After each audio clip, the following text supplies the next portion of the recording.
My humble pranams at the holy feet of all the disciples of the Master.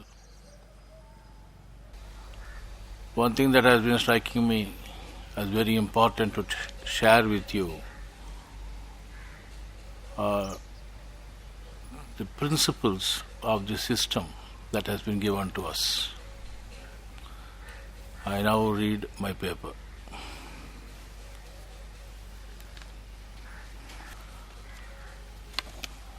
The natural path is a timeless science which provides tools to assist people in understanding themselves and their relation to the universe. It is a technical system of personal development based on eternal principles. It is important to note that the discipline studied at the Institute is in total consonance with that of traditions throughout the world and is Sanatana Dharma. The natural path refers to a living art. It cannot be simply outlined or defined, but must be profoundly experienced and comprehended through everyday life. Natural path is not a religion, political or traditional cultural knowledge, but a practical and profound teaching. Its study emphasizes discovering the true meaning behind every aspect of one's life, including morality, consciousness, spirituality, freedom, energy management, knowing oneself, and communication with others. This approach allows one to solve daily problems and to answer life's most pressing questions, not through book learning or ready-made formulas, but by using one's hard-won life experience. What one gains through this process can never be taken away. Master has clearly stated certain fundamental principles, and in this article I state them with the anticipation that the readers will read the original works of the Master, Sri Ramchandra Ji Maharaj of Shahjahanpur, India. Number 1. The principle of consciousness. The all is consciousness. The universe is of the nature of consciousness. This principle refers to the natural understanding that everything in the universe, matter and energy, is a form of consciousness. Rocks, trees, people, planets, and constellations are all consciousness at different levels of density. This suggests the unity of all things as well as the latent power of human mind. 2. The principle of correspondence. As above, so below. As below, so above. In one sense, this law states that the whole of a body is reflected in one part. This has been referred to in physics as the holographic nature of the universe. This law describes many natural relationships, such as cell of an organism containing the entire genetic information of the whole body. In spiritual life, we understand as in the microcosm, so in the macrocosm. The principle of vibration. Nothing is in a state of rest. Everything moves. Everything vibrates. Everything vibrates, and its vibratory rate determines its quality and place in the world.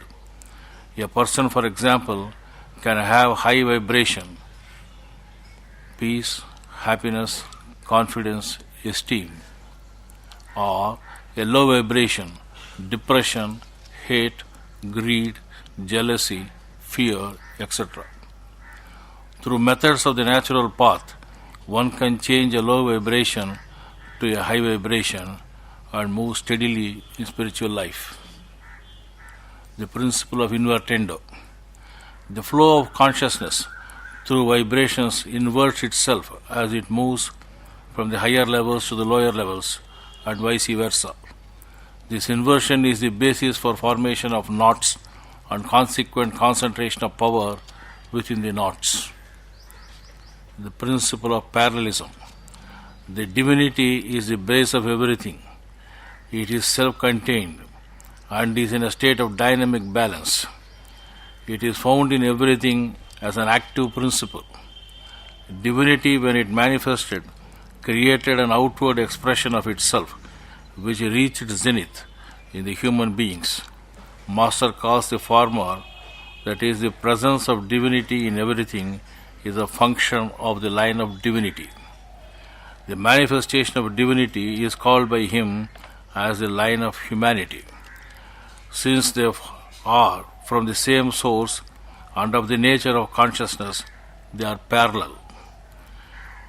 But nature of the line of humanity is towards manifestation and activity, while that of the line of divinity is self-contentedness and balance. Therefore, though they are parallel, the line of humanity runs apparently in the opposite direction. All sadhana has to be to reduce the activity of the line of humanity and bring it in consonance with the nature of divinity or balance. The principle of polarity. Everything is dual. Everything has poles. Everything has its pair of opposites. Like and unlike are the same. Opposites are identical in nature, but different in degree. Extremes meet. All truths are but half-truths. All paradoxes may be reconciled.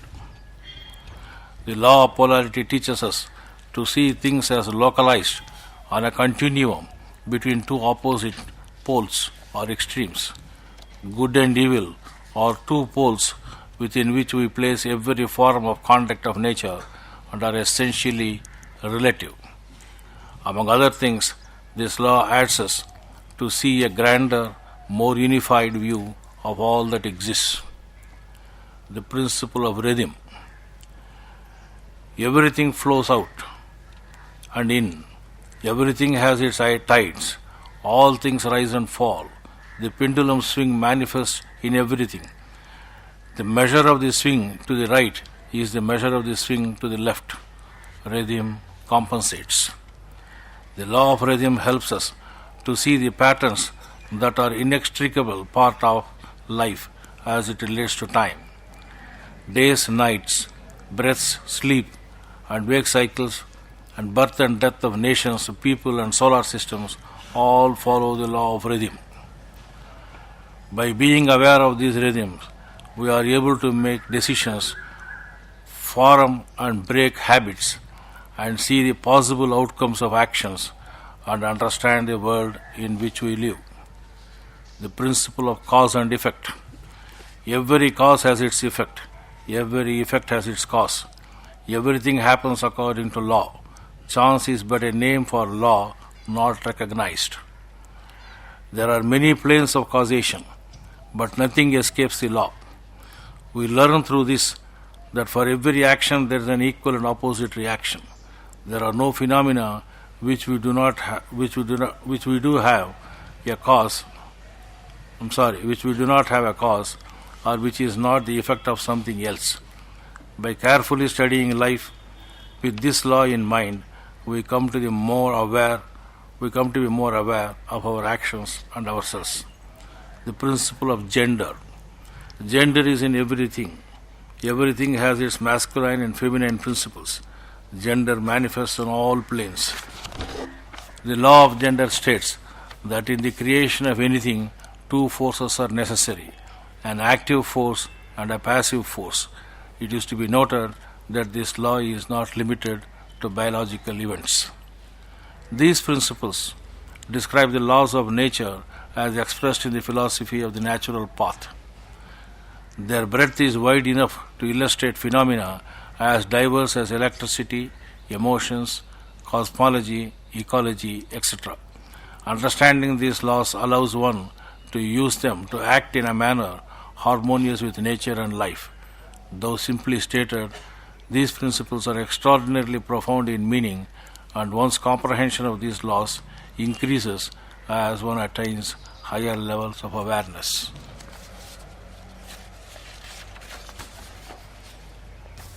In this small article, I try to present the several principles that are inherent in the system of natural path.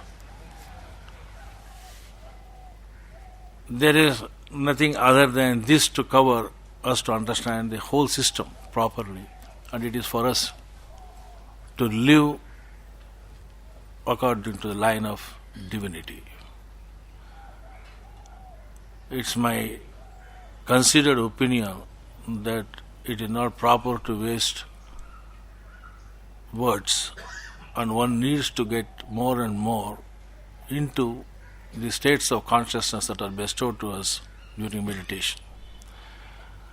I recall Master's assertion that these days of Basant, are days when there is a shower which is incessant pouring from Lalaji Maharaj, trying to uplift us. Kindly be in his thought and be as much silent as possible. Of course, there will be some noise in any celebration, and that's a part of the game. Thank you.